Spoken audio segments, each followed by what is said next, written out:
ಬುದ್ಧ ಎದ್ದು ಹೋಗಿ ಗಯಾದಲ್ಲಿ, ಬಿಹಾರದ ಗಯಾದಲ್ಲಿ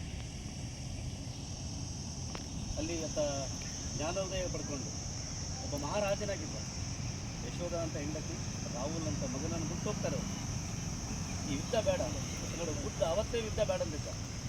ಇವತ್ತು ಬರೀ ದೇಶದ ಮಧ್ಯೆ ಶ್ರೀಮಂತರು ಬಡವರ ಮಕ್ಕಳನ್ನು ಬಲಿ ಕೊಡೋದಕ್ಕಾಗಿ ಯುದ್ಧಗಳನ್ನು ಸಾಕ್ತಾರೆ, ಧರ್ಮದ ಯುದ್ಧ ಸಾಕ್ತಾರೆ. ಆದರೆ ಬುದ್ಧ ಧರ್ಮ ಬೇಡ, ನಗುವುದು ಕಲಿಸಿದ. ಇವತ್ತು ನೋಡಿ, ನಾವು ನೆನಪಿಡ್ಬೇಕಾದಂಥ 4 ಹುಣ್ಣಿಮೆಗಳನ್ನು ನೆನಪಿಡಬೇಕಾಗಿತ್ತು. ನಾವು ಇವತ್ತು ಈ ನೆಲದ ದ್ರಾವಿಡರು ಬರದ ಹುಣ್ಣಿಮೆ, ಭಾರತ ಹುಣ್ಣಿಮೆ, ನಮ್ಮ ಅಕ್ಕ ತಂಗಿಯರನ್ನು ನಿಲ್ಲಿದಂಥ ಹುಣ್ಣಿಮೆಗಳು, ದೇವದಾಸಿ ಪದ್ಧತಿಯನ್ನು ಸೃಷ್ಟಿ ಮಾಡಿದ ಹುಣ್ಣಿಮೆಗಳು. ಈ ಬುದ್ಧ ಪೂರ್ಣಿಮೆ ಇನ್ನೊಂದು ಒಲೆಯರ ಹುಣ್ಣಿಮೆ ಅಂತಾರೆ. ಇಡೀ ಭಾರತೀಯರು ಆ ಹುಣ್ಣಿಮೆಯನ್ನು ಮಾತ್ರ ಆಚರಣೆ ಮಾಡಿದ್ರು. ಒಲೆಯರ ಹುಣ್ಣಿಮೆ ಅಂತ, ಹುಷಿ ಹುಣ್ಣಿಮೆ ಅಂತ ಕರೀತಾರೆ. ಆದರೆ ಒಲೆಯರ ಹುಣ್ಣಿಮೆಯಲ್ಲಿ ಅವತ್ತು ಲಕುಮಾರನ ಸಾವಾಗುತ್ತಲ್ಲ, ಹೀಗಾಗಿ ಆ ಲಕುಮಾರ ಎಲ್ಲ ಬಡವರ ಬದುಕಿದ ದೊಡ್ಡ ಸಿದ್ಧಾರ್ಥ ಅಂತ. ಆತ ಚಲುವನಾಗಿದ್ದ, ಚಂದನಾಗಿದ್ದ, ಕೃಷ್ಣನ ಅವತಾರ ನೋಡಿದ್ದ. ಆತನನ್ನು ಕೊಲೆ ಮಾಡ್ತಾರೆ ಈ ಸಮಾಜ. ಎಲ್ಲಿ ಕೊಲೆ ಮಾಡ್ತಾರೆ? ಇಡೀ ಸಮಾಜದ ಮೇಲ್ವರ್ಗದವರು ಬಂದು ಒಲೆಯರ ಹುಣ್ಣೆ ಕೊಲೆ ಮಾಡೋದ್ರಿಂದ ಒಲೆಯರ ಹುಣ್ಣಿಮೆ ಅಂತ ಹುಣ್ಣಿಮೆ ಮಾಡ್ತಾರೆ. ಹುಣ್ಣಿಮೆ ಇರೋದ್ರೆ ಅದು ಒಲೆಯರ ಹುಣ್ಣಿಮೆ, ಹುಷಿ ಹುಣ್ಣಿಮೆ.